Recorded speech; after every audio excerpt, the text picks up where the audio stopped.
niveau du CPC, par rapport au nombre de députés, proposition a été faite comme quoi il faut aller à 117 députés pour couvrir toutes les communes du pays.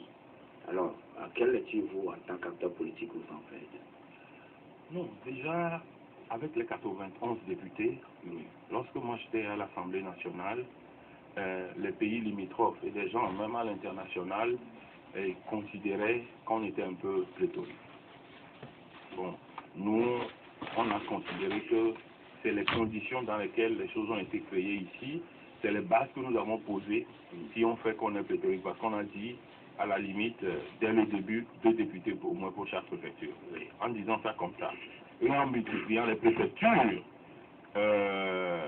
voilà, dans du gerrymandering, dans le fait d'équilibrer les trucs entre une partie du Togo et l'autre, en faisant comme ça, c'est que la base est déjà faussée. On serait déjà dans le pléthore. Et maintenant, au-delà de ça, maintenant, les gens demandent encore d'augmenter. Alors, moi, en tant qu'acteur, je ne vais pas m'opposer à une augmentation des députés, mais je trouve que ça va bouffer encore le budget de l'État par rapport à la situation de misère. Le Togo n'est jamais arrivé à la situation de misère dans laquelle nous sommes aujourd'hui. Est-ce que c'est dans cette situation de misère qu'il faut augmenter le nombre de députés? Il faut que chacun fasse son examen de conscience et sache ce qu'il fait au nom de ce pays. Mais M. Nicolas s'est expliqué longuement sur la question ici, puisque c'est le cas qui a fait la proposition. Mais est-ce que vous avez été consulté? Non, non, pas du tout. Non, et puis, moi, je n'ai pas compris. On a dit, la proposition disait un député par commune. Ou bien pour chaque commune. Pour chaque commune. Monsieur Jachin, c'est tribaliste. Pour prendre en compte les réalités de chaque commune en matière de développement. Un député est le député de toute la nation. Oui. Vous savez, la première chose qui saute aux yeux, comment pouvez-vous, si vous voulez vraiment de l'équilibre, si vous êtes quelqu'un de juste, comment pouvez-vous donner un député au Golfe 1 qui a plus de 350 000 habitants et donner en même temps un député à Dany 2 qui a 19 000 quelque chose habitants? Il y a combien de fois 19 000 dans 350 000? C'est juste ça? Est-ce que c'est juste? Pour moi, Dany, compte tenu de son relief, doit avoir 2 députés.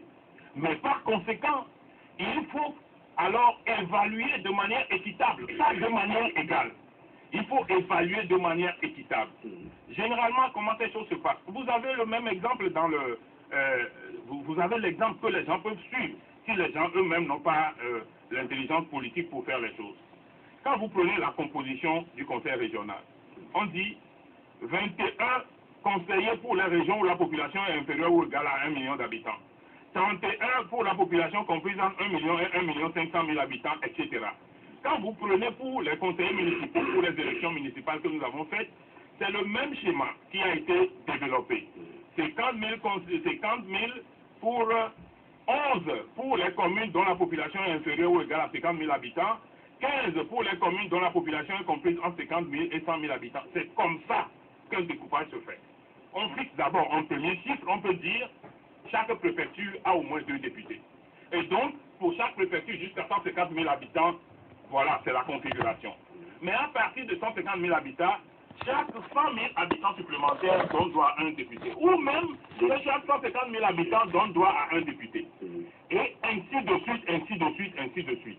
Et on peut bloquer en disant dans les grandes agglomérations que le nombre limite, il va y avoir un plancher et un plafond. Que dans les grandes agglomérations comme Lomé, par exemple, que le nombre limite c'est 13. Voilà, c'est comme ça que ça se fait.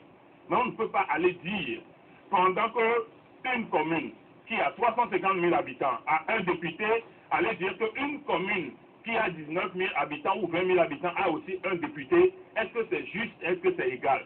Comment on peut être un démocrate? On peut être quelqu'un qui est pour la justice et on peut faire des propositions comme ça. Ça, c'est la première chose.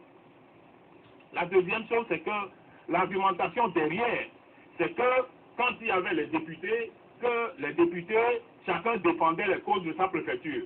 Et c'est pour ça qu'il est mieux qu'un député par commune. Joachim, c'est faux. Pourquoi? Quand vous vous souvenez de nous, notre assemblée, vous vous souvenez d'un certain nombre de députés. Il y avait moi, il y avait Manavi, il y avait Campatib, qui intervenaient sur la plupart des interpellations sur les dossiers. Quand le problème de la faune s'est passé à Mango, qui a fait l'interpellation? C'est moi. Allez fouiller. C'est moi qui ai fait l'interpellation. Mais comme vous n'avez jamais vu là-bas sur le terrain faire des actions avec les populations. Mais je vais souvent à Mango. Je vais souvent à Mango avec des gens. Et c'est pour ça que je comprends le problème de Mango pour faire l'interpellation. C'est moi qui ai fait l'interpellation et les ministres sont venus. Quand le problème de Ouassem s'est posé et un tank a explosé, vous vous souvenez? C'est moi qui suis allé. C'est moi qui suis allé. Voilà, j'étais député de Vaud. Alors, c'est un mensonge que de dire que le député est le député de toute la nation. Bien sûr, il n'a pas un mandat impératif. Et moi, j'ai travaillé sur tous ces sujets-là. Voilà un peu ce que je considère. Et c'est là où je considère que je ne sais pas à quel jeu on peut jouer en allant faire cette proposition-là. Pourquoi? Oui, alors, faut-il aujourd'hui aller à une élection générale ou pas? Dans le schéma actuel. Oui. La question qui se pose n'est pas une question d'aller à une élection générale ou pas. La question qui se pose est que les mandats des députés ou un certain nombre d'institutions, les gens sont délégitimés. Alors, qu'est-ce qu'il faut faire? Si nous disons qu'il faut aller à des élections générales, mais ça veut dire qu'en disant ça, nous disons qu'il faut que tout le monde aille aux élections en 2025.